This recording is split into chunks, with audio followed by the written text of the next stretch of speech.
আমাদের জীবনে কেতুর একটা বিরাট ভূমিকা রয়েছে। কেতু হচ্ছে নৈসর্গিক শুভ গ্রহ। মঙ্গলের দশায় আপনার জীবনযাত্রা শুরু হলো। 8 বার প্রয়াস করার পর সফলতা আপনাকে অর্জন করতে হবে।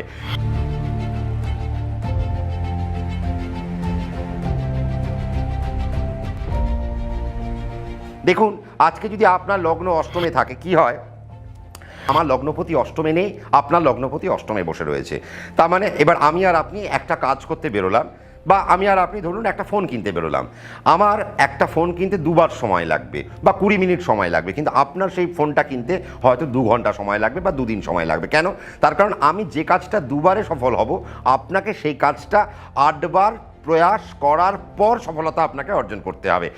আর আপনাদের মধ্যে মনে হচ্ছে এ বাবা, ও তো 2 বারে পেয়ে গেল, তার মানে কি আমার জন্মছক খারাপ? না, এই যে আমাদের ভাবগুলো যে বসে রয়েছে, কেন আমরা কতক্ষণ কাজ করব, কিভাবে কাজ করব, কতটুকু কাজ করব, কতটুকু করলে আমরা সেখান থেকে সফলতাকে কুড়িয়ে আনতে পারবো, তার একটা বিরাট হিসেব কিন্তু আমাদের কিন্তু ভাবতে হয়, এবং সেটা আমাদের কিন্তু আমাদের জন্মছক আমাদের কিন্তু নির্দেশ করে দেয়।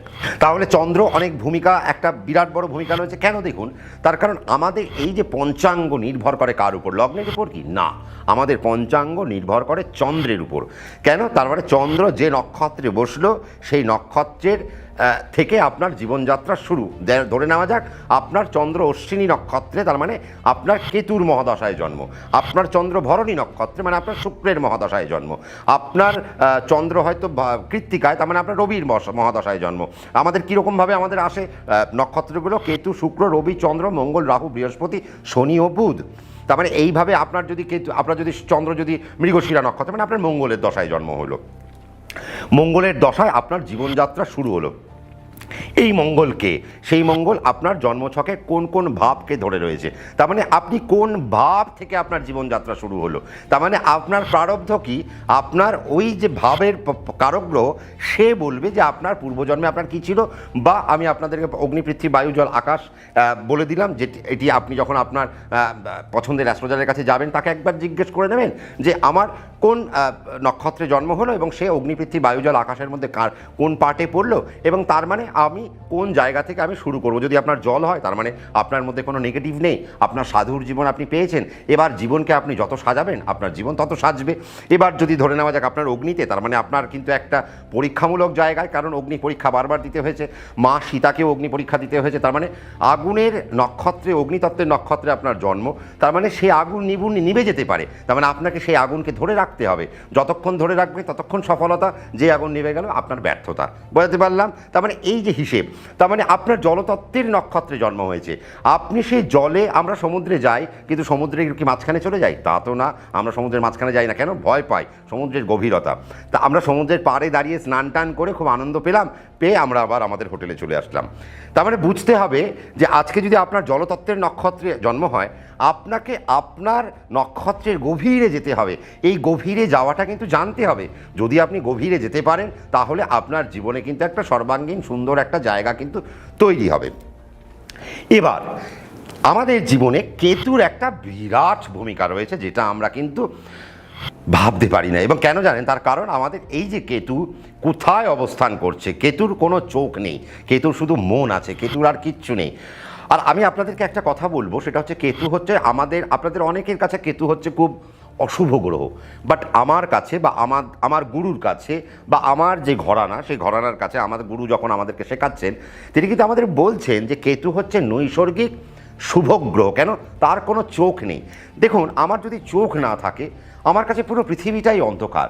আমার কাছে কি সোনা আর কি রূপো আর কি কাঠ, সবটাই আমার কাছে কিন্তু এক। আমার কাছে সমুদ্রের জলও যা, আমার কাছে পাহাড়ের সৌন্দর্য, সবই একই, সবই একটা অন্ধকার। তার মানে আমার মধ্যে কোনো লিপ্সা নেই। আজকে কেতু যে ঘরে বসে থাকে, তার মানে কেতু বোঝাচ্ছে যে আপনার জীবনযাত্রার মান সেখান থেকে শুরু করতে হবে। যেমন আপনার যদি কেতু লগ্নে বসে থাকে, তার মানে আপনি আধ্যাত্মিক কোনো ব্যক্তি হবেন। আপনার শরীর এমন কোনো ক্রিয়া করবে, এমন কোনো কর্ম করবে, যেখান থেকে আপনি আধ্যাত্মবাদের চরম জায়গায় পৌঁছে যাবেন, এবং আপনার শরীর হবে নির্লোভ। আপনার শরীর রোগগ্রস্ত হতে পারে। কেন? তার কারণ তার তো শুধু মন আছে, তার তো কোনো চোখ নেই। তার মানে মন থেকে যদি আপনি মনে করেন যে না আমার খুব খারাপ, তাহলে আপনার লগ্ন খারাপ হয়ে যাবে। আপনি যদি মন থেকে ভাবেন যে না আমার ভীষণ ভালো, আমার সব পজিটিভ হবে, সব পজিটিভ, আপনার লগ্ন আস্তে আস্তে উচ্চ মার্গে পৌঁছে যাবে।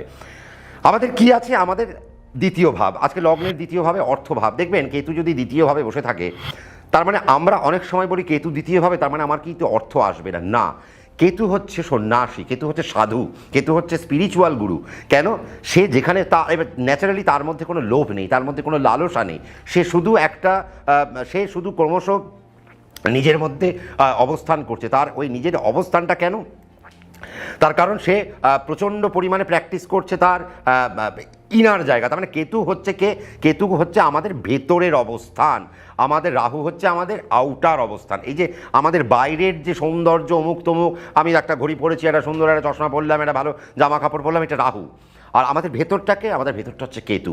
তার মানে আপনার কেতু যদি দ্বিতীয় অবস্থান করে, তার মানে বুঝতে হবে তার অর্থের প্রতি কোনো লালসা থাকবে না। আমরা খুব ভালোবাসি এই সমস্ত লোককে যাদের কেতু দ্বিতীয় বসে থাকে। তার কারণ কি জানেন? এদের কিন্তু মানে অর্থের প্রতি কোনো লালসা থাকে না। আজকে যদি কেতু তৃতীয় থাকে, তার মানে বুঝবেন সে মহাযোগী, বা সে হয়তো সম্পর্ক থেকে তার বেরিয়ে যাচ্ছে, সম্পর্কের প্রতি তার কোনো লালসা নেই, তার কোনো পরকীয়া নেই, তার হয়তো বিয়ে হয়েছে। আমি এমনও দেখেছি 3 নম্বরে কেতু, সে খুব ভালো রয়েছে। কেন রয়েছে? একটা তার মিসেসকে নিয়ে বা তার জীবন সঙ্গী বা সঙ্গিনীকে নিয়ে খুব ভালো রয়েছে। কেন? তার কোনো আর বাইরের আর কোনো কিছুর প্রতি তার ইয়ে নেই। কেন? তার শুধুমাত্র নিষ্ঠা রয়েছে কোথায়? তার নিজস্ব যে তার সাথে যে জড়িয়ে রয়েছে তাকে নিয়ে। কেতু চতুর্থে বসে থাকলে দেখবেন এরা মামাবাড়ির প্রিয় হয়, এরা অত্যন্ত মায়ের প্রিয় হয়। কেতু যদি চতুর্থে বসে থাকে, তার ঘরের প্রতি কোনো লালসা থাকে না, সে বাপের সম্পত্তি পেলো কি পেলো না তাতে কিছু যায় আসে না। তার মানে কেতু এইরকম একটা নৈসর্গিক প্ল্যানেট। কিন্তু এই কেতু যদি অষ্টমে বসে থাকে, এই কেতু যদি নবমে বসে থাকে, তার মানে আপনার জীবনযাত্রা কিন্তু ভীষণ কষ্টের। কেন? কেতু অষ্টম, তার মানে আপনাকে প্রচণ্ড স্ট্রাগল করে করে আপনাকে উঠতে হবে। কারণ ডিট্যাচমেন্ট, কেতু তো ডিট্যাচমেন্টকে দেখায়। আজকে আপনার ভাগ্যস্থানে কেতু বসে রয়েছে, তার মানে আপনার ভাগ্যে কোনো লোভ লালসা কিছু রইল না।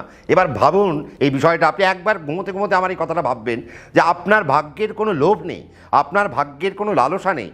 তার মানে ভাবুন এই জীবনকে আপনাকে পেতে গেলে, তার মানে আপনাকে চরম উচ্চতায় পেতে গেলে আপনাকে কী ধরনের জীবনযাপন পেতে হবে।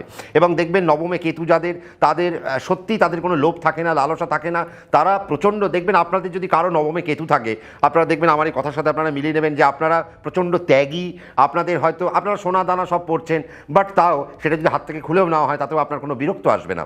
আপনি সবার জন্য প্রাণাতিপাত করতে আপনি ব্যস্ত, আপনি সম্পর্কের জন্য ব্যস্ত, আপনি সবার কীভাবে ভালো হবে তার জন্য আপনি অত্যন্ত ব্যস্ত, আপনি অত্যন্ত দানী, আপনি দানশীল, আপনি দান করতে ভালোবাসেন, আপনি মানুষের মুখে অন্ন জোগাতে ভালোবাসেন। তার মানে এই যে বিষয়গুলো কেতু কিন্তু করছে। আছে কেতু যদি দশমে থাকে, তার একটা কর্মে তার কিন্তু টেকা যায় না। কেন? তার কারণ তার তো লোভ নেই। এবার যেহেতু তার লোভ নেই, আজকে আপনাকে দিয়ে দেওয়া হলো বিরাট মাপের একটা টার্গেট, আপনি বললেন দূর মশাই আমি টার্গেট নিয়ে কি করব, আমার তো এতে চলবে না। তার মানে কেতুর একটা পার্শ্বিকতা রয়েছে, কেতুর একটা মাধুর্যতা রয়েছে, কেতুর একটা গভীরতা রয়েছে, কারণ কেতু মানে অন্ধকার। আজকে এই কেতু অন্ধকারাচ্ছন্ন মানে কি জানেন তো? তার মানে কেতুর মধ্যে কিন্তু কোনো লিপ্সা নেই। আজকে লিপ্সা কার মধ্যে রয়েছে? লিপ্সা কিন্তু রয়েছে রাহুর মধ্যে।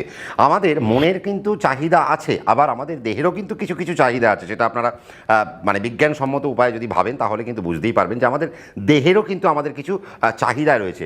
আর আমরা কিন্তু মনকে সাজাই না, আমরা সাজাই কাকে? আমরা কিন্তু দেহকে সাজাই। তো আমাদের মনকে সাজানোটা কিন্তু খুব মানে গুরুত্বপূর্ণ। তার মানে আমাদের চন্দ্রকে আমাদের যেভাবেই হোক আমাদেরকে সাজাতে হবে। এবার দেখুন আজকে আমরা যে আলোচনাটা করছিলাম যে কেতু যদি আজকে আপনার দশমে থাকে, একাদশে থাকে, দ্বাদশে থাকে, তার মানে কেতু যদি দ্বাদশে থাকে তার মানে আপনি বিত্তশালী যোগ পেলেন। তার মানে আপনার কাছে প্রচুর টাকা পয়সা অর্থ বৈভব আসবেই আসবে। আবার তার মধ্যেও কি পড়ে রয়েছে যে আপনি কিন্তু জীবনে ভালো গুরু পাবেন, আপনি জীবনে ভালো মোক্ষ লাভ পাবেন, তার দিকেও কিন্তু কেতু আপনাকে নিয়ে যাবে। এবার এই যে আমাদের জীবনে কেন উন্নতি হয় না, যে টপিকে আমরা ছিলাম, তার জন্য এগুলো এত কিছু আপনাদেরকে বোঝালাম। আপনারা কিন্তু মন দিয়ে এই অনুষ্ঠানটা শেষ অবধি শুনবেন, নইলে কিন্তু আপনাদের বুঝতে একটু হয়তো অসুবিধে হবে। আজকে যখন দেখবেন আপনার যখন জন্মছক আপনি খুললেন, দেখা যাচ্ছে আমরা অনেক সময় দেখি যে কারো অষ্টমপতির দশায় তার জীবন শুরু হলো।